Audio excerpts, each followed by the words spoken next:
दरोडा टाकतायत 50 खोके एकदम ओके यांच्यासाठीच ही घोषणा आहे आणि म्हणून आज आम्ही महाविकास आघाडीच्या वतीनं या चड्डी बनियन गँग आणि हिला सपोर्ट करणारे, हिला पाठिंबा देणारे, याला आशीर्वाद देणारे महाराष्ट्राचे मुख्यमंत्री असतील, दोन्ही उपमुख्यमंत्री असतील, कारण तेही जबाबदार आहे याला.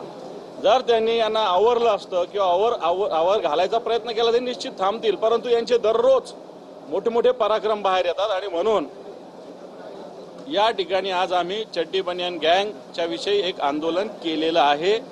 बनियन घालून आणि टॉवेल गुंडाळून हे आंदोलन आम्ही केलेलं आहे. थँक्यू. आज महाराष्ट्रामध्ये यशवंतराव चव्हाणांच्या पासून राजकारणाची एक परंपरा आणि उच्च अशा प्रकारचा दर्जा राखला जातो. आपण जर बघितलं की गेल्या काही वर्षापासून या महाराष्ट्रामध्ये ज्या पद्धतीने कायद्याची भीती, सरकारचा धाक हा राहिलेला नाही. सरकारमधले लोकप्रतिनिधी अशा पद्धतीने वागायला लागले की जे स्वतःच कायदा हातात घेतात, गरिबांना मारहाण करतात आणि एवढं करत असताना भ्रष्टाचार मोठ्या प्रमाणे करतात हे चित्र आपल्याला दिसलेलं आहे. आणि जनतेमध्ये एक वेगळ्या प्रकारची तीव्र नापसंती या लोकप्रतिनिधीमुळे झाल्यामुळे या सर्वांचा निषेध करण्यासाठी आम्ही आज या पायऱ्यावर निदान आम्ही हे आंदोलन केल्यानंतर तरी त्यांच्या मनामध्ये सुबुद्धी यावी, निदान संस्कृती आणि सुसंस्कृतपणा यावा एवढीच अपेक्षा व्यक्त करतो.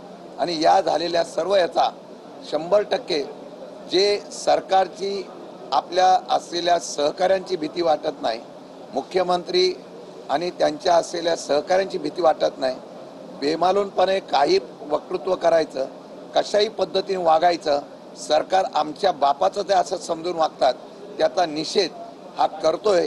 परंतु जनतेला सुद्धा त्यांचा हा प्रकार दिसावा म्हणून आम्ही आंदोलन केलेलं. पार्टी विथ डिफरन्स अशा पद्धतीनं भाजपाची स्वतःची भूमिका असताना आज पैशाची बॅग एका मंत्र्यांच्या खोलीमध्ये दिसते, त्याच्यावर कारवाई होत नाही. स्वतः कॉग्निजन्स घेऊन पोलिसांनी तपासला केला पाहिजे की ही पैशाची बॅग होती का कपड्याची बॅग होती. मला वाटते गृह खात्यानं यामध्ये कारवाई सो मोठो केली पाहिजे. या मंत्र्यांना बोलवून त्याचा जबाब घेतला पाहिजे. जर ते म्हणत असतील कपड्याची बॅग होती तर त्यांना क्लीन चिट द्या की कपड्याची बॅग होती म्हणून पोलीस खात्यानं चौकशी करावी. संभ्रम अवस्था जी महाराष्ट्रामध्ये आहे या सगळ्यामध्ये, याचा अर्थ या सगळ्या गैरकृत्याला सरकार पाठीशी घालते आणि म्हणून त्याचा निषेध करण्यासाठी आम्ही महाविकास आघाडीतर्फे आंदोलन केलेलं आहे. हमने आज जो महायुति के लोग हैं, सत्ता पे बैठे हैं,